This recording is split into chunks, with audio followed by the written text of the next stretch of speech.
What's up? Welcome What's going on, to everyone? a special episode of LFG Leisure Fan Gab. It's myself. It's our friend Jersey Jim. Today we're going to be talking about the 2022 ESPY Awards. Jim and I are big sports fans. We love award shows, and the ESPYs are ESPN and ABC celebration, combining award shows and sports together. And it's one of my favorite times of the year. I know it's yours too. We were talking off camera, and we were like, you know what? Let's just get together and talk about it on camera, because that's the point of LFG. So, Jim, how are you? How you been, pal? I've been well, bud. I've been looking forward to this. I think it's like the first award show since the Oscars, isn't it? Like the first real major award show, right? So, yeah, I think there was some like MTV ones or much. But yeah, certainly. As far as that, I mean, if you're a sports fan, it's definitely, yeah, for sure. There's going to be a lot of celebrities and such. Absolutely. Yeah. So I wonder who's going to make the first Will Smith joke at the event this time around. You know it's coming, right?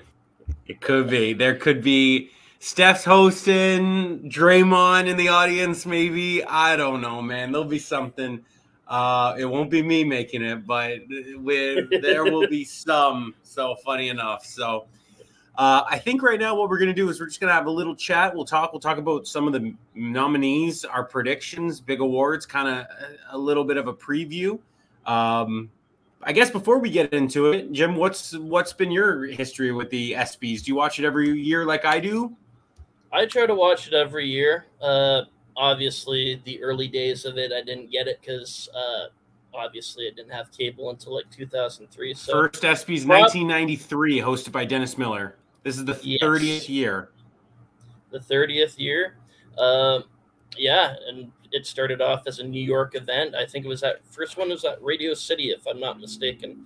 And it's for into Los Angeles. They have all the glitterati and all the – it's, as you said, a combination of celebs and sports coming together. And yeah, I guess the first one I really remember was 2008. Obviously, I'd paid attention to it before, but 2008, one of your favorites when JT was hosting it and did. I was going to get into the hosts in a second. Yeah, did an awesome job with his opening monologue, and all the different skits that kind of centered around what a great year of sports that was that year. And then obviously Samuel L. Jackson and his numerous times hosting the event. Breaking out the Jules Winfield character, along with some of the awesome... And it was Chelios was talking about his best coach, wasn't that in the 02 or 03? That's probably one of my first remembrances of the ESPYs. I watched back in a lot of the late 90s ones. The Norm Macdonald one is iconic. How they cut to Ken Griffey during his stuff is great, but definitely the Sam Jackson, Jimmy Smith's year 2000 and Sam Jackson in 02 were definitely when I remember the most being watching during summer vacation from high school. Mm-hmm. Yeah, same here too. And I mean, there's been a lot of celebs that have done it. Matthew Perry hosted it one year. Seth Meyers did a good job hosting it in the early 2010s. But yeah, it's. I think my two favorite. Oh, sorry. Go on. Something that I always look forward to as an event. Yeah, I think my two favorites.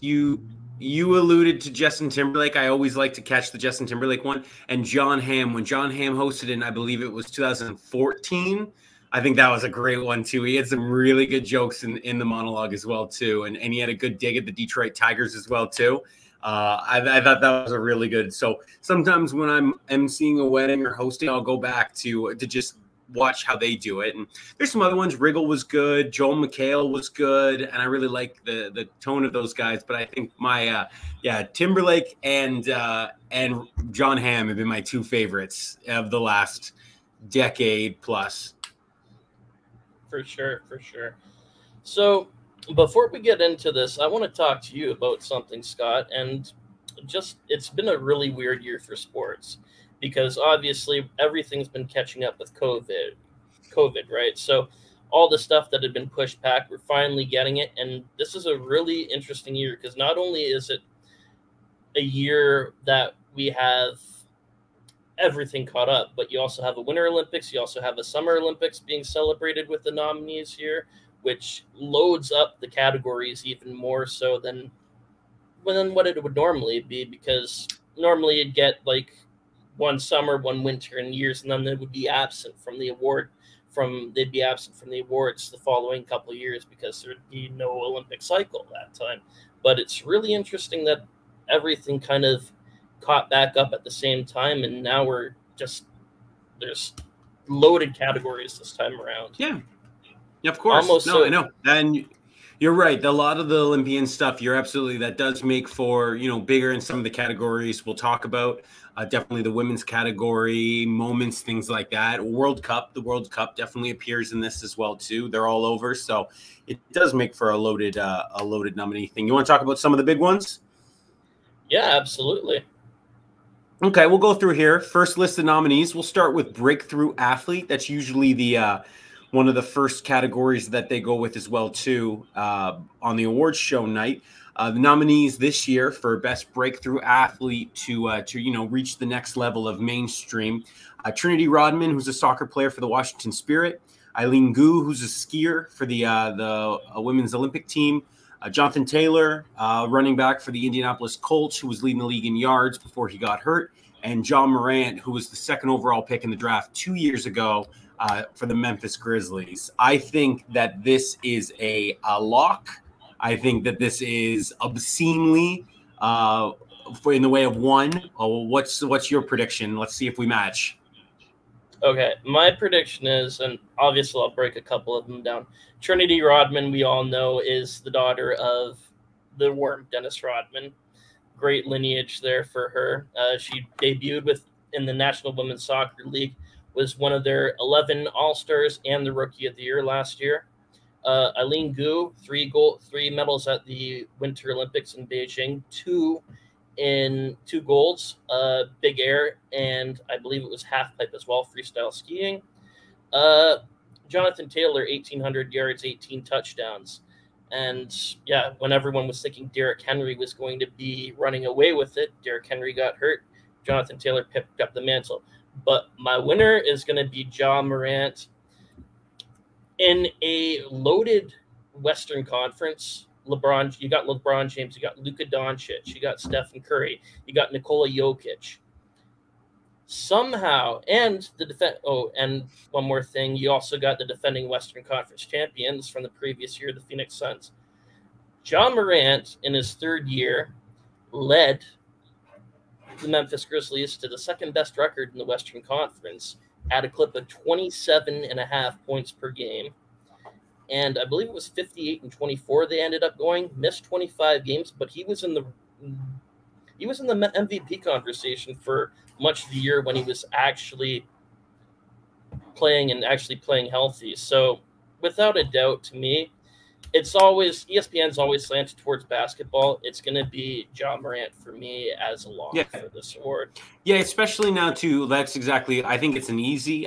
Ja is taking the next steps, and you see like how the Grizz on Twitter are going at the Warriors. You saw them tweeting. It's kind of annoyingly so. He's been going on about how he wants to get the Warriors to travel to Memphis, get them into trenches on Christmas Day, and Jordan would be washed in today's game. So he's definitely got the big profile to go along with his name.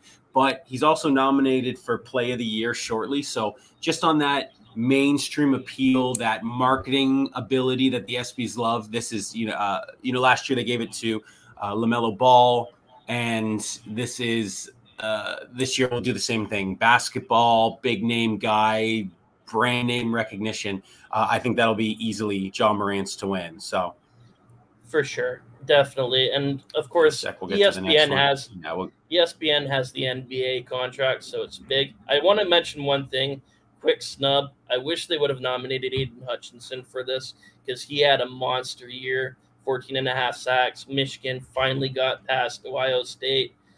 He was runner-up in the Heisman Award. No one was talking about him at the start of the year, and as a breakthrough athlete, that's kind of what I was hoping for, is honoring guys that you weren't talking about at the start of the year, but at the end of the year, he was on everyone's radar. And look at him now, second overall pick for the Detroit Lions. For sure. So Let's we'll keep going through here. This will be the next one. We'll talk about the best record-breaking performance. I think a little bit weaker than in past years. There wasn't some major stuff, but some good stuff nonetheless. So we got Steph Curry passing Ray Allen for the most three-pointers made in NBA history. He did that in Madison Square Garden earlier this year. Jocelyn Alo breaks Lauren Chamberlain's home run record for the most home runs in Division I women's softball. Allison Felix in the track and field wins her 11th gold medal, surpassing Carl Lewis. So there you go as well. There's your track and field in Olympics. And then Tom Brady becomes the NFL all-time passing yards leader, overtaking Drew Brees, which, do you remember when that happened in the moment? He broke it in New England and no one knew, no one noticed. It was so weird. It was like a weird moment that they talked about it like 3 plays later. It was incredibly anticlimactic when it happened. And I think they even, Collinsworth had to say that they did spot it because they had the wrong spot, but that he was like 8 yards short and they gave him an 8-yard completion, but then it was a 9-yard completion. It was something that was so anticlimactic in the moment. Not like when Drew broke it before. So what do you think about this one? To me, it's going to be an easy slam dunk, and probably because of a slam dunk for a three-pointer, but Stephen Curry and the fact that he's done it in about 12 or 13 seasons in the NBA, what took Ray Allen nearly 20 to do, and that is obliterate, and he's going to obliterate it even further, the three-point mark. It's an easy lock for me. This is the award that Steph's going to win tonight, or going to win on the 20th, and I don't think there's any doubt in it. Again, it's a basketball tailored, so it'll be Steph Curry hosting the awards, nominated for a lot. We'll see if he gets there. We'll have to workshop through the other things that he's nominated for, team and male athlete. But I also agree with you on that. And the one thing when it happened, I believe it was in March or April, but Steph Curry was 2 3-pointers short. And what was cool about that was everyone knew, because it was like a big deal. They could plot and plan, and it was in New York in Madison Square Garden, so they could kind of honor him before the game. I remember watching the pregame, and then they brought out Ray Allen, Reggie Miller, and then they honored him. And then when it happened early in the first quarter, and you're like, oh, this seems like such a bigger deal, because it wasn't like he needed 9 and he hit the 10th one in like the fourth quarter. This was like he needed 3 to break the record, and everyone was like on pins and needles. I think he led the game off making the 3. I think he like made the second or missed one, and then made it right away. So it was like right at the start of the game, and everyone had planned all day. Like, I remember the vibe was that it was a lock that he was going to break it that day at that game in New York, and they made it feel as such. So ultimately that became big. So I agree with you on that too, just for my memory, and it did feel like a big story as well. Let's get to, what are we going to do next? Okay, here's one I'll bring to you, pal. Best championship performance.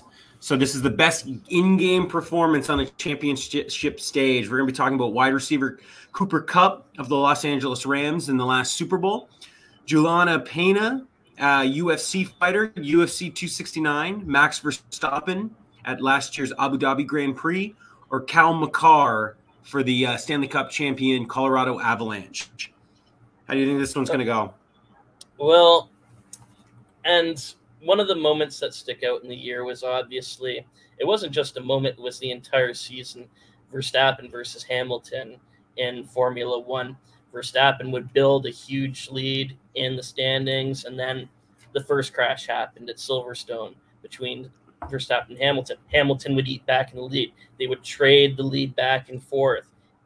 Verstappen built up a lead again. Lewis reeled off 3 straight races. They go into the final round tied.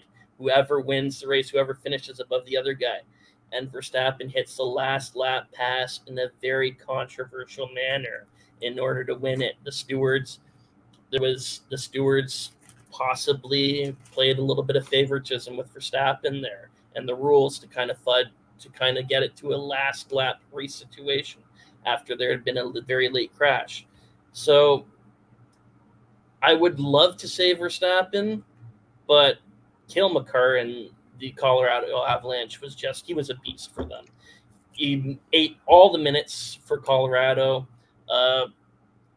They completely destroyed my Edmonton Oilers, unfortunately, in the semifinal round, and then they knocked off the Giants. Like, two-time defending champion Tampa Bay Lightning. I think you really have to weigh that in a championship performance and who you're going against. And Cale Makar took care of business in that. They won it in 6, so he's going to be my pick for that. So here's the thing. I agree with you. I think Cale Makar, he wins the Conn Smythe. He was the leading point getter on the team. He was an incredible defenseman, and the fact that he won the Norris, the Stanley Cup, and the Conn Smythe all within a week. It's like, that's Bobby Orr level, like Nick Lidstrom, like that's incredible stuff. So I hope it goes to him. Hockey, it's the States, it's ESPN. I think Alexander Ovechkin won Best Male Athlete like 5 years ago. He's the only hockey player to even come close to a major award. It would be nice if Cale Makar could win something like this. I wonder if they'll give it to Cooper Kupp for winning Super Bowl MVP just based on the Los Angeles and football biasness. I have a hard time with that because what's funny is Cooper Kupp didn't even hit the over on his yards. I'm a sports bettor. He didn't even hit the over on his yards for the game. He had 2 touchdowns and like 91 yards, and his over-under was like 98. So, like, I look at a championship performance and be like, this guy didn't even hit the over on his yards. How could he be rewarded as such? I think it will probably be Cooper Kupp by like a hair of a margin. I don't think Pena or Verstappen are going to get the mainstream. I mean, it's still like Drive to Survive, UFC, we get it, but ultimately you're going against Los Angeles football and the Super Bowl champion Rams. I do like Cale Makar, but I think it's going to go to Cooper Kupp only for that reason, and that's going to be a little bit of biased on that. Let's go down to. Oh, sorry, go on. And that's the thing, Scott, is that I thought that he was probably, out of all the LA players that could have been nominated for the MVP award, he was the 3rd best. I thought Stafford was incredible. Should have absolutely won the MVP that game. But I thought Aaron Donald was the best player, like the most impactful player. I think he had like 3.5 sacks in that game. He shut Burrow down on the big 4th quarter drive. Yeah, absolutely. And, prevented them from getting anywhere when they had that game-winning situation, the chance to win it. So that's why. Yeah, so that's a good point. Exactly. No, I agree with you. That's I don't mean to talk about. I think sometimes we get a little cut off on the internet here. No, I agree with you exactly. That's the same thing. Where you're right. Donald and Stafford were better in the big stage game. Cooper Kupp wins the MVP, but okay. Best comeback athlete. I was going to say if we should do this one, but we'll get through it pretty quick. I want to see where you go on this. Comeback athlete, come back from an injury or something of note. Klay Thompson for the Golden State Warriors, Trey Mancini for the Baltimore Orioles, Diamond DeShields for the Phoenix Mercury of the WNBA, and Joe Burrow, quarterback for the Cincinnati Bengals. Who do you got here? It's a 2-horse race for this one, and it's between Klay and Joe Burrow. Joe Burrow obviously coming off the ACL and getting to the Super Bowl in the 2nd year, which is a lot quicker than people thought the Cincinnati Bengals were going to be back there. But to me, it's Klay just because of the multitude of injuries that happened to him. Basically, not even at nearly 3 almost from where he was. So to me, Klay and being on the same, bringing them back to a championship. As many people were saying that the Golden State Warriors, once Klay comes back, they're going to be a title contender again. And he showed a little bit of rust, but that was going to be expected when you can't really play at game speed for 2.5 years. But to me, it's Klay locked for that award. Yeah, I agree with you on that. I think Joe would get the bias vote because quarterback football, and he didn't win breakthrough athlete last year. It doesn't really go like that. It's just nerds like us who look at that and go, oh, you could give him his award here, and that would be him on the big stage. But it's Klay Thompson. Klay Thompson is just a darling, super nice guy. He gets the snub on the All-75 team, and then that becomes kind of a meme and a joke on the internet as well, too. And he laughed it off, and exactly coming back, and then they win the championship, and he loses a little bit, but you got a guy like Wiggins who steps up as well too, and And now Clay's just on having a great time. If you see his viral videos at the parade and what do we do? All we do is shoot threes and win championships. And I don't know exactly. So for that and for his likable personality, I got that with Clay as well, too. What's another good one we can do? Give me one sec. I'll get through these.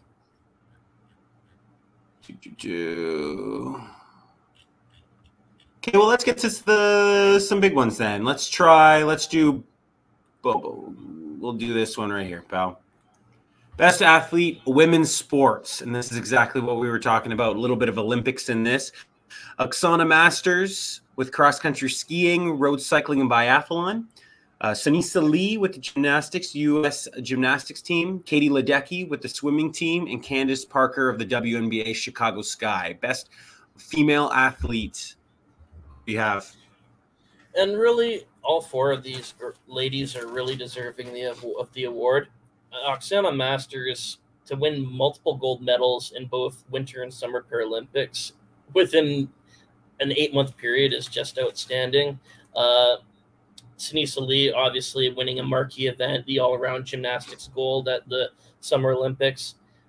Candace Parker, second postseason MVP for the Chicago Sky. I think she'll probably win the award.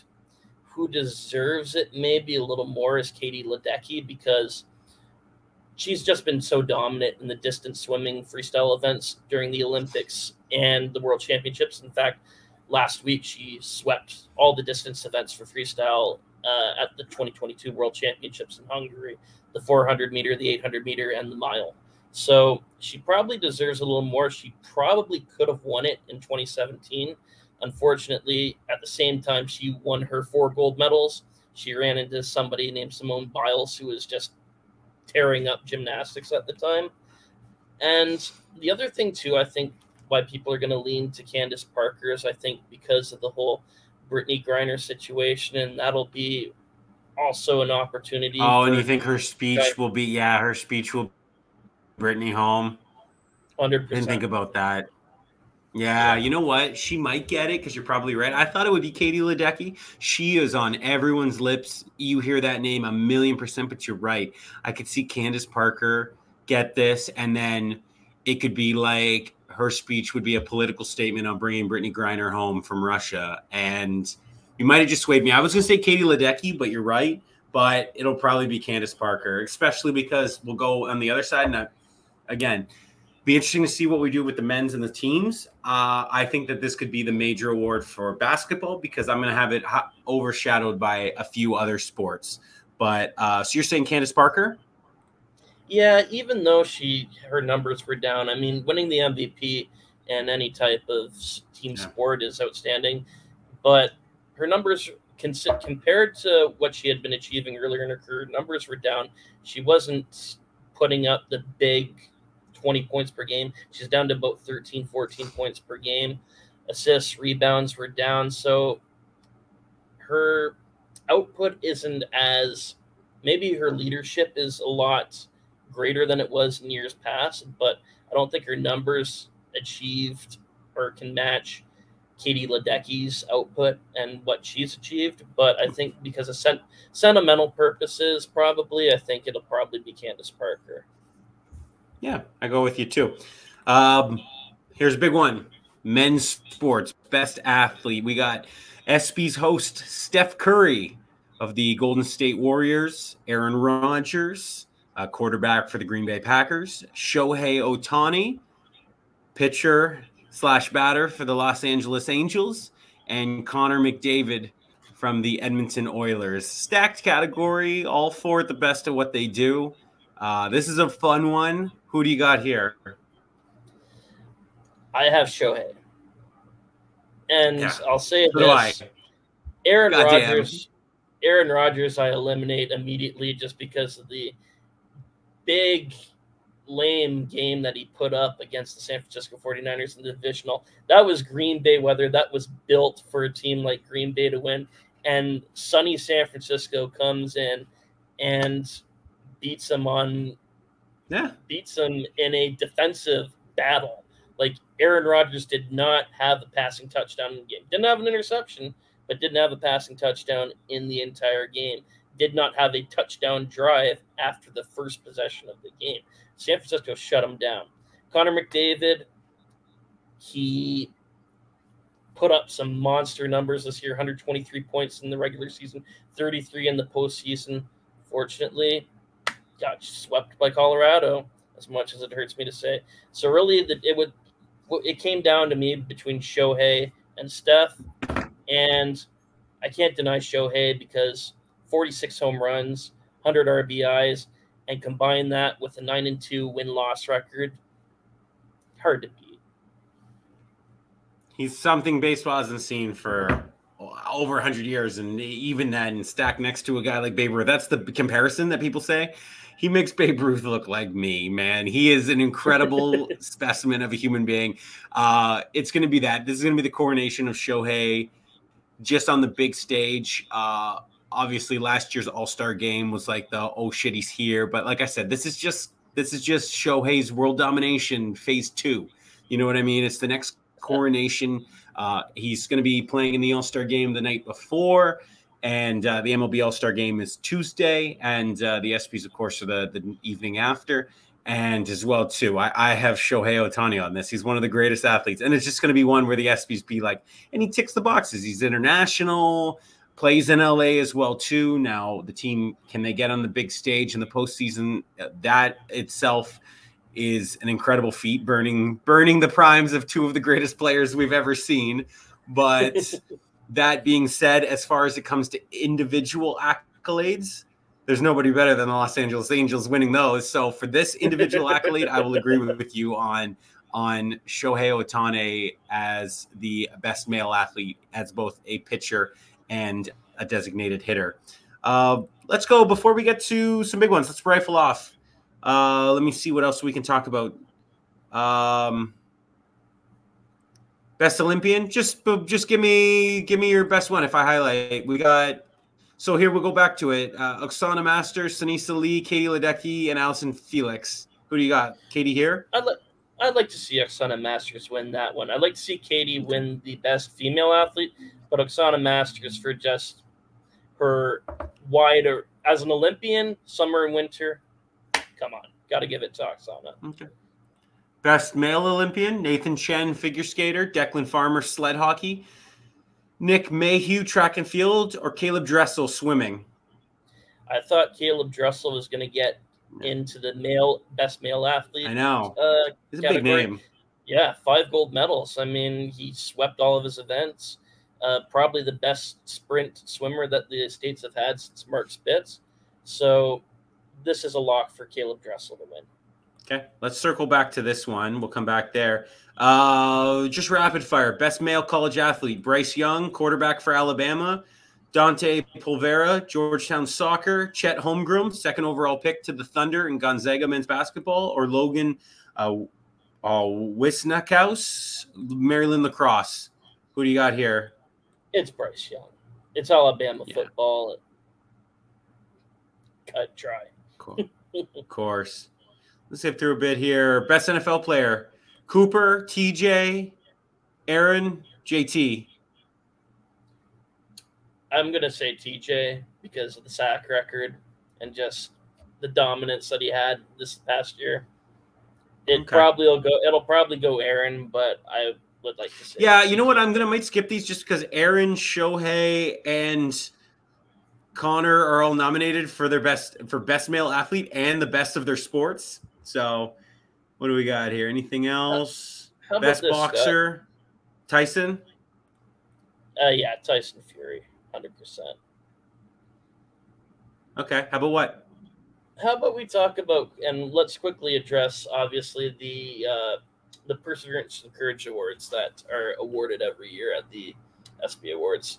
Obviously, the Arthur Ashe Award and the Jimmy V Foundation Award. Jimmy V obviously was the first winner of the Arthur Ashe Courage Award back in 1993. And the man that actually presented him that award that year is the winner of the V Foundation Award this year. It's Dick Vitale. Obviously, everyone knows that he's an ESPN legend, 40 years covering college basketball for them. He's heavily involved in the V Foundation board. and he has battled lymphoma, and I forget what the other one was. Actually, it was melanoma. Lymphoma and melanoma, two cancer diagnoses in a 2-month span, actually, and it took him off the road from basketball, commentating basketball. Luckily, he's recovered well. He's looking forward to the next season, but he's the nominee for, or he's going to be awarded the Jimmy V Award for perseverance, which I think is richly deserved. And of course, yeah, that was a big one, especially when I heard that. That was a great call. Yeah, and then obviously is the Arthur Ashe Courage Award. Jimmy V was the first winner. People like Muhammad Ali, Nelson Mandela, Bill Russell, the sister survivors from the gymnastics abuse scandal with the U.S. gymnastics. So many people have won it. John Carlos and Tommy Smith, who gave the Black Power salute. Stuart Scott's speech is one of my favorites to this day. Yeah, absolutely. There's been so many deserving award winners for the Arthur Ashe Courage Award, and I think this one is richly deserved too, because it's Vitaly Klitschko, the former great heavyweight champion boxer, who's now the mayor of Kiev, Ukraine, and is actually on the front lines right now as basically as the Russian forces invade Ukraine, and has been a ambassador, has been a defender, and has been a sense of, I guess, a sense of pride and a sense, and given the Ukrainian people, he's been a symbol of power for the Ukrainian people as they ward off in the 6 months, as we're into the 6th month of the Russian invasion, as they fend off attack after attack, day after day. And I think it's richly deserved that he's being awarded this. And I hope that, I hope that his speech knocks it out of the park. I know he's probably not going to be there to accept the awards, but I'm sure there's going to be a video, and I'm sure it's going to be a stirring speech. Of course. No, that's a great call. I'm glad that you brought those up as well, too. You're right. Those are two big winners as well, too, and two big issues that they'll talk about. And then, the camera crew and the footage will be, I mean, we've seen a lot of it, but it'll be on like a mainstream scale as well, too, on ABC. So you'll be able to catch, especially for the Klitschko stuff, some big stuff on what they're doing on their day-to-day. So certainly. You want to circle back on the two big ones, two of the bigger ones? Yeah, let's do it. Okay, so lastly, I missed this one. I want to circle back on best game. So I always like best game. Some years it's better than others. This year, our 4 nominees are the Chiefs defeating the Bills in the AFC divisional matchup in overtime. That wild 4-score lead changes late in the fourth quarter. UConn defeating NC State in double overtime at the Elite Eight of the women's college basketball. Kansas's 16-point rally in the championship game of the men's Final Four, and Bryce Young and Bama beating Auburn in 4 overtimes in college football's the Iron Bowl this year. Best game this year, what do you got? Well, I was hoping that they would nominate another Alabama game, and I thought it was a better game than the Alabama-Auburn game. It was the Texas A&M and Alabama game. And, of course, we've all, after this past offseason, we've all heard the sniping between Nick Saban and Jimbo Fisher going back and forth. And the game that took place last year was absolutely outstanding. Texas A&M takes different 14-point leads in the game. Alabama puts up 21 points to take the lead, only to see Texas A&M rally with 10 points in the last 5 minutes of the game and steal it on a last-second field goal. I thought that was a better game than Alabama-Auburn, so I disqualify that. Listen, it's Buffalo, Kansas City. It was the culmination. Right. I know. That was a big game. All 4 of those playoff games that divisional weekend ended on a last-second play, a last-second score. Evan McPherson hitting the field goal, the 51-yarder against Tennessee. San Francisco winning against Green Bay last second. Matthew Stafford, after having that huge lead against Tampa Bay and Brady rallying Tampa Bay back, throws a bomb down the field and gets LA into field goal position to win it. But obviously that wild Kansas City Buffalo game, Gabriel Davis puts up 4 receiving touchdowns and still loses. Tyreek Hill with his amazing 75-yard reception. Like that was an instant classic. This is a no-doubter again. Yeah, I'll never forget that game. I watched it on my iPad the last little bit, the score changed. I was driving to Toronto to adopt a dog. My parents adopted a new golden retriever, so my dad and I were picking him up from the airport. But we had that game on our iPad while we were driving. And I remember I think I pulled over and caught the last little bit. And what an unbelievable fourth quarter for that game. And that was the evening game with the Rams-Bucks was earlier in the day. So that's just exactly like you said. That whole weekend was unbelievable. But yeah, that game, I have that as the best game as well too. So that for sure that's one where you're going to get the Chiefs and Mahomes. You'll get a little screen time for Patty Mahomes. So very cool. So we'll get to the big one. I guess this is their best picture. As far as it goes, it's the final award of the night. Best team. You have all champions in their respective sports. You have the Golden State Warriors, the NBA, the Chicago Sky from the WNBA, the World Series champion Atlanta Braves, Super Bowl champion Los Angeles Rams, the Oklahoma Sooners of college softball, and the Georgia Bulldogs from NCAA football, as well as the Colorado Avalanche, who just won the Stanley Cup. So those are your 7 nominees for best team. What do you got, Jim? I think the voting will probably go to the Golden State Warriors just because. I know. I know. They're such a fun story, and like everyone wrote them off. Yeah, absolutely. It could lean LA just because obviously big market, big team, but even then, Los Angeles doesn't really turn out their own fans to their home games. San Francisco's filling up half the stadium with their fans. So I think just because of the fervent fan base of the Golden State Warriors, encompassing several areas of California, and just the story behind it is going to be Golden State, I think. I know. I had the Rams being like, you know what, it's going to be the Rams. It's going to be the Rams. It's cooled off a bit. Obviously, that's what happens when you win in February, and people kind of forget the Warriors. Man, people wrote the Warriors off. There's no way they're winning the West. Phoenix is a top seed. Well, they're not going to get past Denver. They're not going to get past. They like Steph is washed. They haven't.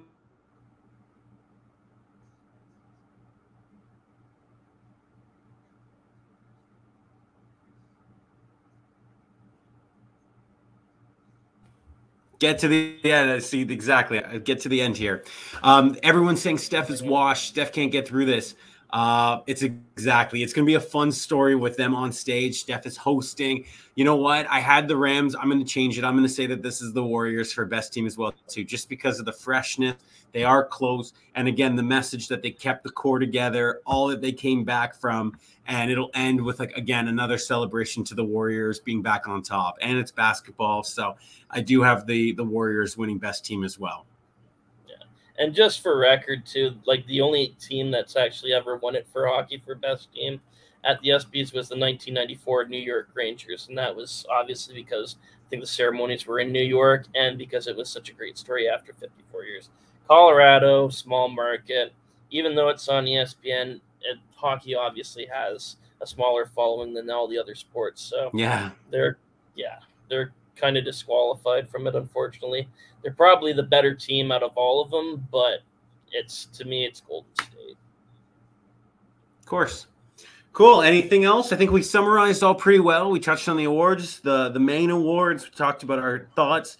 The two special presented awards that they're going to do. Steph's hosting. Anything else to add? I don't think so. I just hope that the show goes on without any crazy incidents or any 7-second delays. Let's just hope for that. Or maybe not. Maybe we need that type of entertainment for it. You never know. But it'll definitely be a fun night. I'll definitely be tuning in to watch it.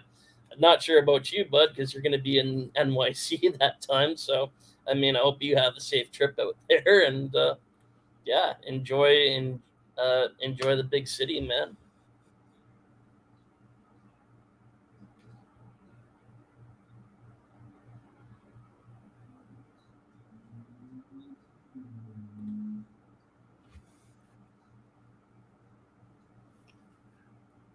I'm losing all my internet. I heard you said I'm gonna be in New York. I will be in New York. I'm gonna end this now because my internet is barely getting to the finish line. We're all good, Jim. Yep. And like I said, Okay. safe trip, bud. Watch the ESPYs. My internet. I'm getting so spotty. I'm gonna hit end mercifully. Okay. Thank you. Good talk. Take care, everyone.